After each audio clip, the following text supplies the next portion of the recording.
take 30 to Dubai has been really positive for us. We can keep working with the group that we had in Italy, but also look at a couple of players coming in.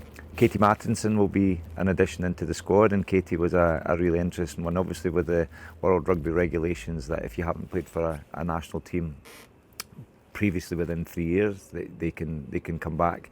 And Katie was born in Inverness. She had 7 caps for England previously in 2018, and she's desperate to come back and play for Scotland, so it'd be great to see her involved with the group. But the core of the group are the group that got us to this position, actually going qualifying in Italy. The performances against Spain and Ireland, really for the girls themselves, they deserve that opportunity to go back to Dubai and hopefully get us over that final hurdle. Preparations have been good.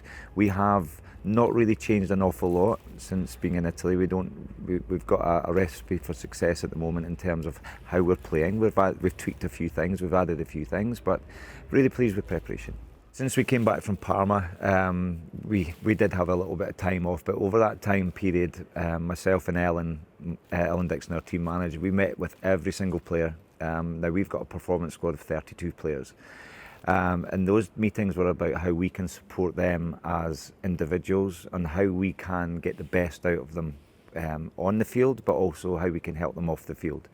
The commitment that these players put in is exceptional. You know, working full-time jobs, being university full-time. So we had meetings with them with the backing of, I have to say, Stevie Gemmell and Mark Dodson have been excellent in terms of allowing us to speak to them, to support them. Now, some of them have been supported financially to help them work less. Some of them have been supported through their work to maybe go part-time.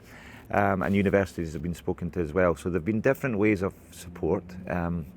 And that, as I say, it could be financial or it could just be discussions. And everyone was spoken to about how we can support them as individuals to get the best out of them. So that's now coming into fruition now. That's started in January. So players are able to train that little bit more, be available during the week, and obviously be available an awful lot more to do their own individual work-ons, whether it's in the gym, whether it's rehab, whether it's pool, whether it's recovery. So just that extra time helps. But you know, from our point of view, a big thanks to Scottish Rugby for the backing they've given us. It's been difficult. I think we're all aware, and I think this is where the strength of the squad has been a real positive. The way they've adapted for the last 2 years has been exceptional. We had, I think, altogether 22 games arranged, and that changed about for 18 of those games. You know, whether it was date changes, whether it was games cancelled, moved. So they've adapted really, really well.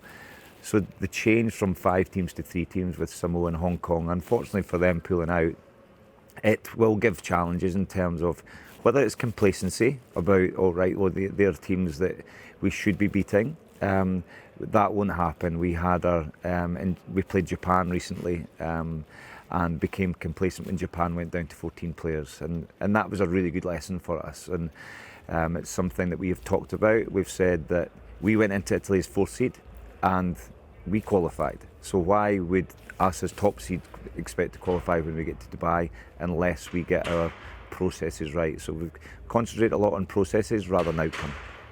Yeah, Gordon's come in. I'm really pleased to see him in. Ross Miller did a great job, and I have to say that. And you know, Ross was excellent in terms of the detail he brought from a line-out point of view and the contact. But Ross has gone back to his day job, for want of a better phrase. He's back working in the academy with the Borders, and is now head coaching the Scotland under-18. So he was excellent. He did a really good job. But we wanted to then move it on again.